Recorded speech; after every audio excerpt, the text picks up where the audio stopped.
اور آئی مین اسٹون دور سے چل رہا ہے. عورت اپنے لیے کس طرح سیکیور کری, عورت ایز اے بایولوجیکل ایلیمنٹ اس لیول تک کس طرح سے پہنچی ہے, اور اس کے اندر بہت سے اسٹیپس آئے ہیں عورت کے کہ کیوں عورت ایک کونے میں دھکیلتی چلے گی. اور تیسری طرف یہ بات بھی امپورٹنٹ ہے کہ پوسٹ فیمنزم, یعنی جب ہم یہ ڈسکس کر لیں گے, ہم فیمنزم کی نہ صرف 19ویں صدی تک ہم بات کریں گے, بلکہ ہم دیکھیں گے کہ پہلی, دوسری, تیسری, چوتھی وائبریشن جو آئی اس کے اندر کن کن چیزوں کو, پولیٹیکل, سوشل, کلچر چیزوں کو اگر عورت نے سیکیور کیا, تو اس کے بعد آج جو عورت جہاں کھڑی ہوئی ہے اس کے کیا نقصانات ہوئے یا فائدے ہوئے, تو اس پر بھی ہم بات کر لیں گے. بہت بہت شکریہ بلند اقبال صاحب. اب ہم آہستہ آہستہ جو جدید دور ہے کہ یہ 19ویں 20ویں صدی کا, میں سمجھتا ہوں کہ اس میں عورتوں کو یہ احساس ہوا, مجھے لگا اوور آل, کہ مردوں نے ہماری ذات کو, ہماری شخصیت کو, ہمارے مطلب گھر کے اندر چاہے زندگی ہو, باہر کی جو زندگی ہے, جو سماجی زندگی ہے, جو سیاسی زندگی ہے, جو ان کی رومانوی زندگی ہے, اس کو مردوں نے کنٹرول کیا. ایک احساس ڈیولپ ہوا کہ چاہے وہ باپ ہو, چاہے وہ بھائی ہو, چاہے وہ شوہر ہو, چاہے وہ بیٹا ہو, انہوں نے جب عورتوں نے کو یہ محسوس ہوا تو انہوں نے اپنے جیسے پر پھیلائے اور اڑنے کی کوشش کی. تو اب اس سے پہلے کہ ہم بریک لیں, تو آپ پچھلی 2 صدیوں میں کیا محسوس کرتے ہیں کہ یہ جو عورتوں کی اویئرنیس ہے اس میں بعض یہ سمجھتے ہیں کہ یہ مردوں کے خلاف ہے. تو یہ 2 موومنٹس, ایک کہتے ہیں جیسے اینٹی مین ہے, ایک کہتے ہیں ہمیں مردوں سے کوئی تعلق نہیں, ہم نے اپنی آزادی اپنی. تو آپ یہ اینٹی مین اور عورتوں کی آزادی اور لبریشن, اس حوالے سے آپ کیا محسوس کرتے ہیں؟ فیمنزم ایک یہ طے بھی ہو جائے معاملہ کہ اٹس اونلی فار وومن, اور فیمنزم ایک آدمی کے لیے بھی ہو سکتی ہے بات, یعنی کہ آدمی, کیونکہ جینڈر پوائنٹ آف ویو سے اگر دیکھیں تو ایک تیسری جین بھی ہے بغل کے سوسائٹی کے اندر, اس جینڈر کے اپنے رائٹس بھی ہوں گے, لیکن دوسری جینڈر کی ہم بات کر رہے ہیں جس کو ہم دوسری کہہ رہے ہیں, جو کہ دوسری ہے کہ نہیں ہے, کیونکہ وی آر جسٹ جینڈر. تو وہ بات بالکل آپ کی درست ہے کہ جو پہلی لیئر آئی 20ویں صدی کے شروع میں, اور جس کے اندر ووٹ کے لیے پرابلم سالو ہوا امریکہ اور انگلینڈ میں خاص طور پر, اور ایک شکل بنی کہ عورت ووٹ دینے کے لائق ہوئی ہے, 19 امینڈمنٹ آئی برٹش, اور اس میں یہ چیز شامل ہو گئی. اور پھر اس کے بعد ہم جب دیکھتے ہیں کہ 1950 اور 60 کے درمیان سیکنڈ وائبریشن آتی ہے, اس میں ہم دیکھتے ہیں کہ صاحب پولیٹیکل اور سوشل اسٹرکچر پر بات کرتی ہیں خواتین اور باہر آ جاتی ہیں. پھر وہی نسل 1990 میں ہمیں تیسری وائبریشن جو 50 اور 60 میں پیدا ہوئی تھی وہ نظر آتی ہے کہ صاحب کچھ چیزیں پیچھے رہ گئی تھی, تو وہاں سے پھر ہمیں 2-3 تھیوریز بنتی ہوئی نظر آتی ہیں, لبرل کی, اور جس کو ہم کہتے ہیں ریڈیکل, ایک پوری تھیوری نظر آتی ہے, اور ایک کلچر تھیوری, ایک سوشل تھیوری نظر آتی ہے. اور پھر ہم یہ چوتھی وائبریشن اب دیکھتے ہیں جو 1912 کے آس پاس آئی, جس کے اندر انہوں نے بات کی سیکچول ہیراسمنٹ کے اوپر, یا جو کچھ بھی سوشل کرائسس ہے اس کے اوپر, اور جس کے اوپر پاکستان میں جو کچھ بھی ری ایکشن آیا اور جس طریقے سے لیا گیا کہ اس کو. اب رہی آپ کا سوال کے ساتھ کہ کیا یہ شکل جو ہے اینٹی مین تھی, یہ اینٹی مین اس لیے ہے کیونکہ ہمارا سوچنے کا انداز اس طرح سے ہے. یہ بات جو ریڈیکل ایک فیمنسٹ تھیوری ہے وہ یہی ہے کہ آپ کو ریفارم کرنا پڑے گا پورے کے پورے نفسیاتی اسٹرکچر کو. اور پاکستان اور ہندوستان, یا میں خاص طور پر ریلیجن کے حوالے سے بات کروں گا کہ ریلیجن کی جو پیدا کی ہوئی پوری شکل ہے وہ بہت امپورٹنٹ ہے, کیونکہ اس کے اندر پھر سوال بہت سخت آئیں گے, اور مجھے یقین ہے کہ ناظرین اس پر ڈسکشن کو میں تو سمجھتا ہوں اپریشیٹ کریں گے, کیونکہ پھر ہمیں کئی جگہوں پہ جانا پڑے گا, اور وہ بڑی کمزور مقامات ہیں. ہمیں ابراہیمک ریلیجن کی اس کانسیپٹ کو بھی ٹچ کرنا پڑے گا کہ ایف کا کانسیپٹ جو ہے وہ کہاں سے عورت کو سائیکولوجیکل ویک کر رہا ہے, مرد کی ریڑھ کی ہڈی سے پیدا کرنے کا کانسیپٹ عورت کو کہاں سے توڑ رہا ہے, اور وہ سب کچھ کہ کس طریقے سے جب سینٹ پال نے کہہ دیا, سینٹ جان نے, میرے خیال سینٹ پال نے کہہ دیا کہ جس طرح سے جیسس جو ہے وہ فادر ہیں چرچز کے, ویسے ہی ہسبینڈ جو ہے وہ فادر ہے, یا he is a chief of, he is the not the father, he is the person of wife. تو وہ جو کنٹرولنگ اتھارٹی کے ڈیولپمنٹ کا پورا کانسیپٹ مطلب ریلیجن سے آ رہا ہے, اس پر جگہ جگہ بحث ہوگی, اور میں سمجھتا ہوں کہ وہ ہونی چاہیے. نوازش. تو یہاں خواتین حضرات ہم بریک لیتے ہیں. یہ ہم نے ایک آپ کے لیے بیک گراؤنڈ تیار کیا. اب دوسرے حصے میں ہم فلورنس نائٹنگیل کے بارے میں, ان کی شخصیت, ان کی خدمات اور ان کے افکار کے بارے میں کریں گے. تو یہاں ہم چھوٹا سا بریک لیتے ہیں.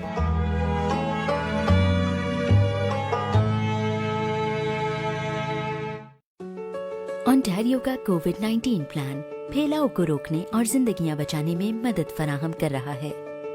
جب تک ہم سب کو ویکسین نہیں لگ جاتی, ماسک پہنیں, اپنے ہاتھ دھوئیں اور فاصلہ رکھیں.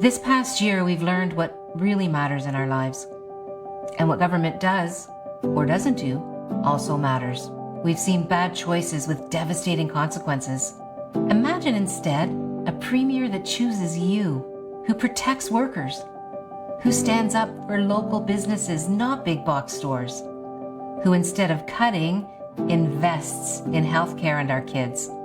That's what matters to me. Century 21 Kingdom Realty. We take delight in helping people succeed, whether they are our clients or agents.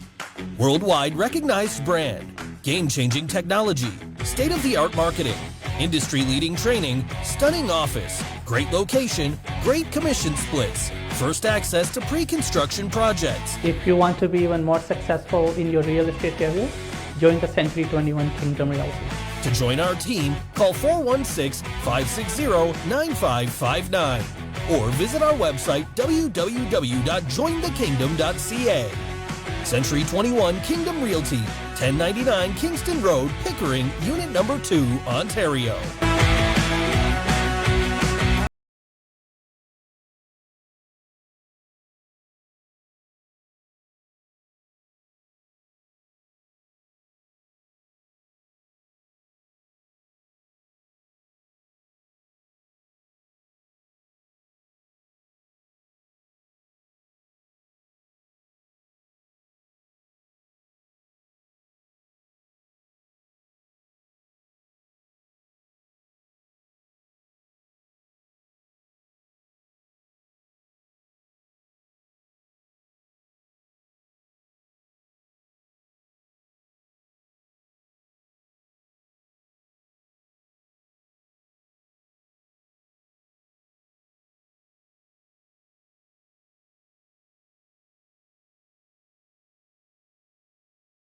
Your kid's life is already in motion, but if distracted or disengaged at school, each day takes her farther away from her goals. At Sylvan, we create a personalized plan for your child with our in-depth assessment. Our certified teachers use a technology-based approach, so your child not only catches up, but gets ahead of the game. And now you can also help your child push the edge with Sylvan Edge. Our exciting hands-on STEM courses bring science, technology, engineering, and math together in exciting new ways.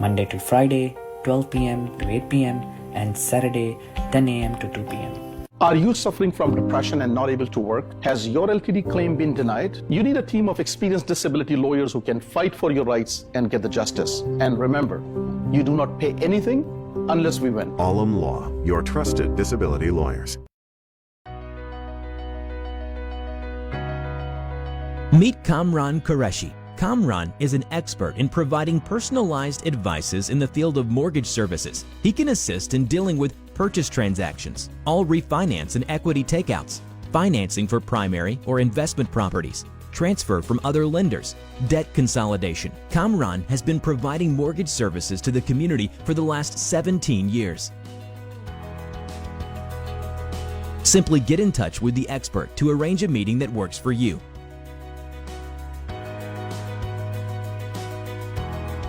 Please call Kamran at 647-280-6663. KK Travels believe in providing everyone with first-class customer service. We take care of not only your air ticket, but dignity and respect as well. We are available on WhatsApp anytime for you, even while you are in Pakistan or any other destination. We provide the lowest price guaranteed and are open to price match any airline. We are KK Travels under supervision of Qais Khan at 905-367-9433 or visit www.qaiskhan.travels.com.